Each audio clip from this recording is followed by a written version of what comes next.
जैसा कर्म करोगे उसी के मुताबिक आपको फल मिलना निश्चित है।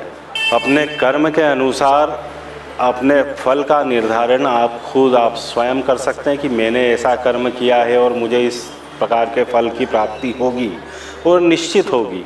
राजा पृथु बड़ा अच्छा राजा, दान पुण्य में निपुण। एक दिन की बात है, सवेरे सवेरे अस्तबल में अपने घोड़ों को दुलार कर रहा था। थोड़ा सा मन विचलित था। उसी समय में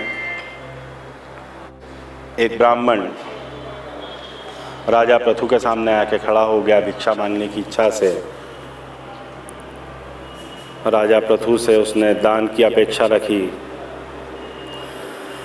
राजा विचलित तो था और उसी विचलित मन से गुस्से में भी था। अब अस्तबल में था तो अस्तबल में घोड़े की लीद पड़ी हुई थी। उसने थोड़ी सी लीद उठा के ब्राह्मण के दान पात्र में उसने डाल दी। अब जब ब्राह्मण के दान पात्र में उसने घोड़े की लीद डाल दी, ब्राह्मण मुस्कुराता हुआ चल दिया।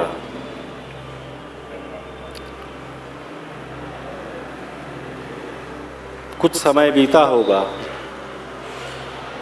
राजा एक बार शिकार करने के उद्देश्य से जंगल की ओर निकल गया। काफ़ी दूर जंगल में निकल आया। जब जंगल में काफ़ी आगे आ गया, देखा उसका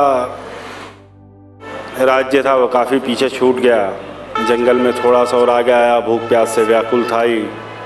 आगे आया, जंगल में एक कुटिया दिखी। कुटिया के सामने रुका। कुटिया के बाहर घोड़े की लीद पड़ी हुई थी। राजा ने चारों तरफ आंखें दौड़ाई, कहीं घोड़ा दिखा नहीं, कहीं ऐसी कोई व्यवस्थाएं नहीं दिखी जो घोड़े की लीद वहाँ आ सकती थी। उसने दरवाज़ा खटखटाया।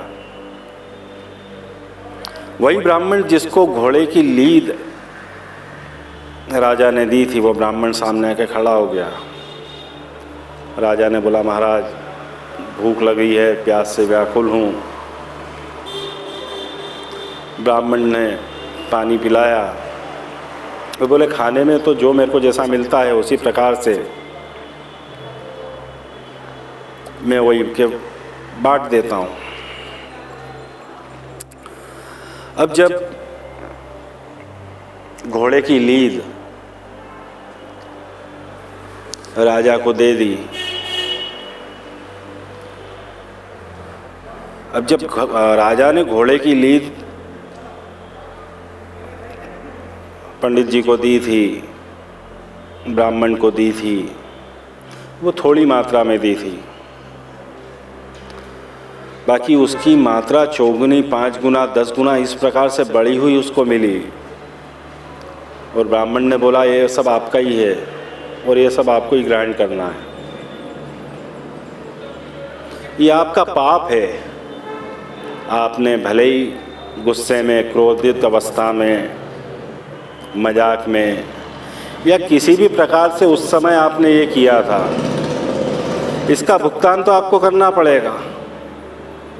और ये आपका दिनों दिन बढ़ता जाएगा जब तक आप इसको ख़त्म नहीं कर देते। राजा ब्राह्मण के चरणों में गिर पड़ा। बोले, महाराज इस पाप से छुटकारा पाने की कोई उचित व्यवस्था बताएं। तो ब्राह्मण ने बोले तुम कुछ ऐसा काम करो जो तुम नहीं करते हो और लोग तुम्हारी निंदा करें। जैसे जैसे लोग तुम्हारी निंदा करते हुए चलेंगे, वैसे वैसे तुम्हारा ये जो पाप है, पाप का क्षय होता जाएगा। और जो निंदा करने वाले हैं वो पाप अपने ऊपर लेते हुए चलेंगे। और ये जो घोड़े की लीद इतनी सारी हो गई है, ये सब पाप है तुम्हारा और ये सब धीरे धीरे करके ख़त्म हो जाएगा। राजा ने पानी पिया और वापस अपने राजमहल की ओर लौट आया।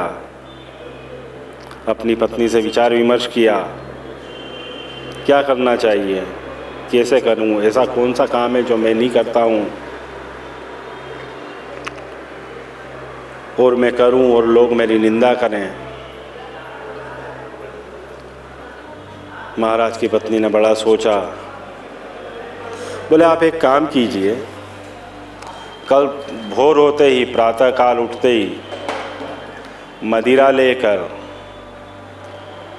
अपने राज्य के बीचों बीच किसी ऐसी जगह पर जाके बैठ जाइए जहाँ पर लोगों का आना जाना लगा रहता हो। जैसा राजा की पत्नी ने बोला था, राजा ने ठीक भली उसी प्रकार से किया।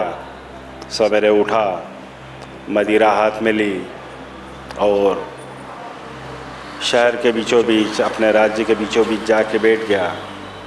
अब प्रजाजन जितने भी लोग आते जाते वो उसकी निंदा करते, उसको बुरा भला बोलते। अब जैसे जैसे उसके बारे में बुरा भला बोलते जाते, उसके पापों का क्षय होते हुए चलता, उसकी निंदा होती, उसके पाप का क्षय होता हुआ चलता।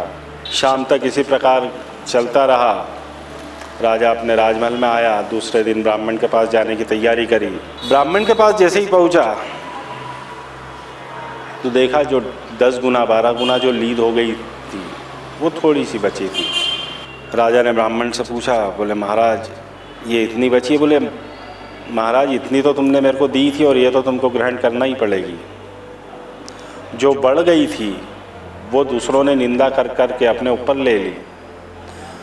तो जो कर्म का फल है वो तो तुमको भोगना पड़ेगा और ये तुम्हारा कर्म था और ये लीद तुम्हारे कर्म का फल है। अब इसको जब तक तुम खत्म नहीं करोगे तब तक इसका क्षय नहीं होगा। ये आज तुमने खत्म कर लिया है, कल फिर बढ़ जाएगा। इसी प्रकार कोई भी पाप करने से पूर्व 10 बार सोच लेना, किसी का मजाक उड़ाने से पहले 10 बार सोच लेना, कुछ निंदनीय कर्म करने से पहले 10 बार सोच लेना। उसका भुगतान जो है वो इसी जन्म में करना पड़ेगा। और स्वयं करो वो तो ठीक है, अगर उसका पाप अपने परिवारजनों पे चढ़ गया तो वो और दुखद स्थिति हो जाएगी। इसलिए कर्म करने से पहले उसके फल की चिंता जरूर कर लेना। जय श्री राम।